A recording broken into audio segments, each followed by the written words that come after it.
Hello friends, नमस्कार। स्वागत है आपका हमारे YouTube channel your online CA पर। बजट 2023 में जो सबसे ज़्यादा लोगों को कन्फ्यूजन हो रही है वो कन्फ्यूजन हो रही है स्टैंडर्ड डिडक्शन को लेकर।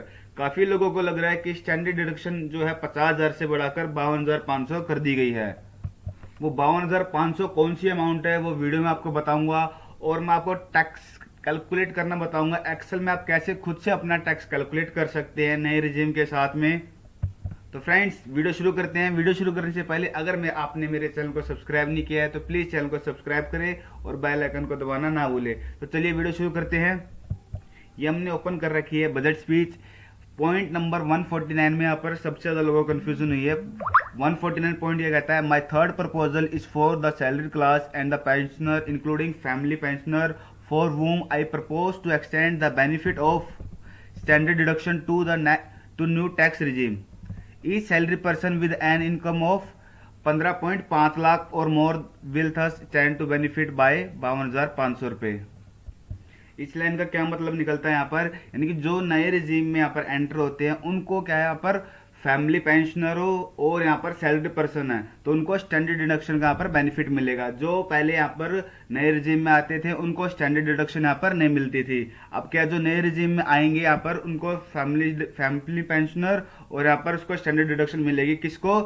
सैलरी पर्सन को और यहाँ पर फैमिली पेंशनर को।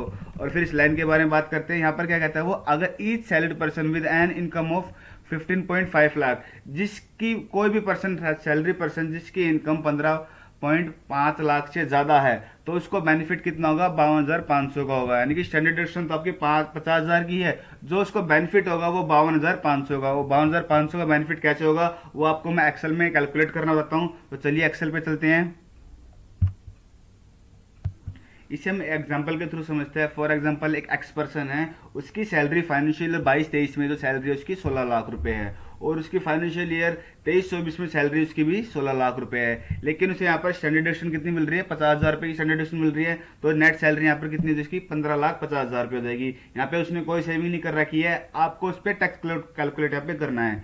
अब यहाँ पर फाइनेंशियल 22-23 के लिए जो नए रिजीम में टैक्स का स्लैब रेट वो क्या है ये हम पहले ही बता चुके हैं। आपको कैसे कैलकुलेट करना है फिर से मैं आपको दोबारा बता देता हूँ एक बार। आपको अप टू 2.5 लाख, जिसकी 2.5 लाख तक सैलरी है उसको कोई टैक्स नहीं देना। यहाँ पर 2.5 लाख से 5 लाख रुपए पर आपका 5%, यहाँ पर आपका 2.5 लाख का डिफरेंस होता जाएगा और 5% आपका टैक्स यहाँ पे इंक्रीज होता जाएगा। ठीक इस तरीके से जो नया स्लैब रेट है फाइनेंशियल 23-24 के लिए, उसमें लिमिट बढ़ा दी गई है। 2.5 लाख से आपकी इंक्रीज कर दी गई 3 लाख तक, यानी कि 3 लाख तक आपको कोई टैक्स नहीं देना है। फिर आपका आता है 3 लाख से 6 लाख तक आपको देना 5%, 6 लाख से 9 लाख आपको देना 10%। यहाँ पर कितना इंक्रीज किया गया? यहाँ पर इनकम में यहाँ पे डिफरेंस 3 लाख का डिफरेंस आ रहा है। यहाँ पर टैक्स कितना है? सेम 5% का। यहाँ पे कितना किया गया? 2.5 लाख का। यहाँ पर आपका नए में आपका है 3 लाख का। टैक्स स्लैब रेट को आपको समझने के बाद अब मैं आपको टैक्स कैलकुलेट कर रहा बताता हूँ। देखिए सबसे पहले हमने सैलरी यहाँ पे लिख लेंगे, जितनी भी आपकी सैलरी होगी 15,50,000 से ऊपर होगी तभी डिफरेंस आपका 52,500 का डिफरेंस आएगा। फॉर एग्जांपल यहाँ पे 16 लाख की मैं सैलरी लेके चलता हूँ, इसलिए कोई सेविंग नहीं है, उसकी 16 लाख की सैलरी है। अब पहले 2.5 लाख पर आपका कितना टैक्स निकलता है पहले मैं आपको 22-23 के हिसाब से निकाल के दिखा रहा हूँ, फिर आपको 23-24 के हिसाब से निकाल के दिखाऊंगा। पर पहले 2.5 लाख के लिए आपके बनेगा टैक्स बनेगा 0।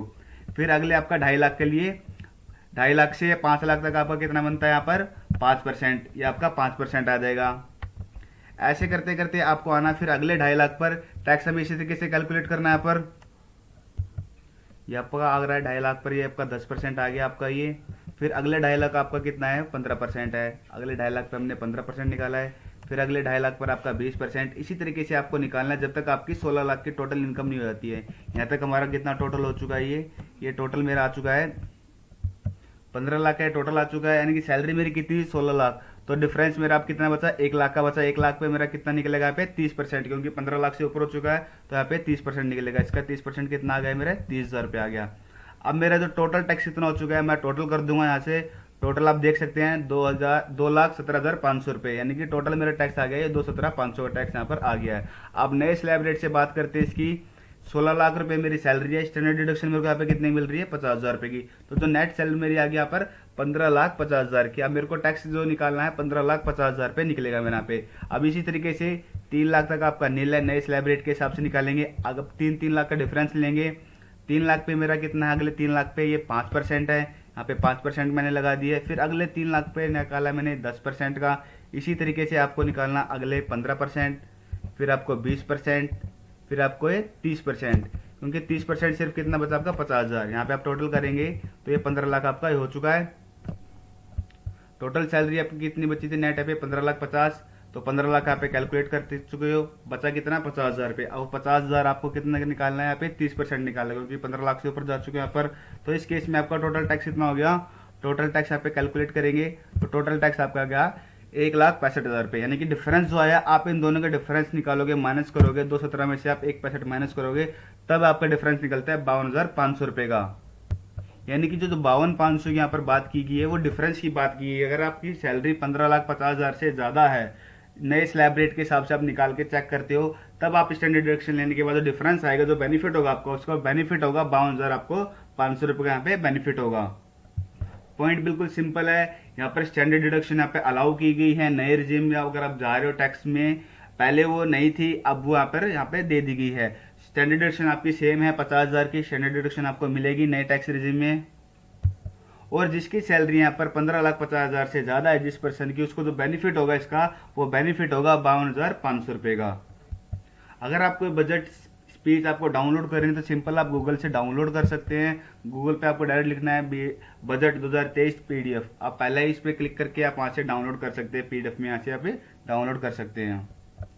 तो फ्रेंड्स, इस वीडियो में जाना कि कैसे आप स्टैंडर्ड डिडक्शन के बाद खुद से अपना टैक्स कैलकुलेट कर सकते हैं। अगर किसी को डिफरेंस जानना है कि नए टैक्स स्लैब रेट से और पुराने स्लैब रेट में टैक्स कैसे निकालना है, या फिर कैसे उसके अंदर टैक्स का डिफरेंस आएगा, स्टैंडर्ड डिडक्शन लेने के बाद मेरे को किस स्लैब रेट में जाना चाहिए, नए में जाना चाहिए, पुराने में जाना चाहिए, या आपकी कोई टैक्स सेविंग्स है, टैक्स सेविंग होने के बाद भी आपकी कितनी इसकी लिमिट है उसको चेक करने के लिए, या फिर टैक्स आपको सेविंग लेने के बाद कितना आपका टैक्स निकलेगा, यानी कि कंपैरिजन निकालना है आपको ओल्ड और न्यू स्लैब रेट का, वो कैसे निकलेगा, उसके लिए मैंने अलग से वीडियो बनाई हुई है, उसका मैं लिंक डिस्क्रिप्शन में डाल दूंगा, आप वहाँ से जाके ले सकते हैं।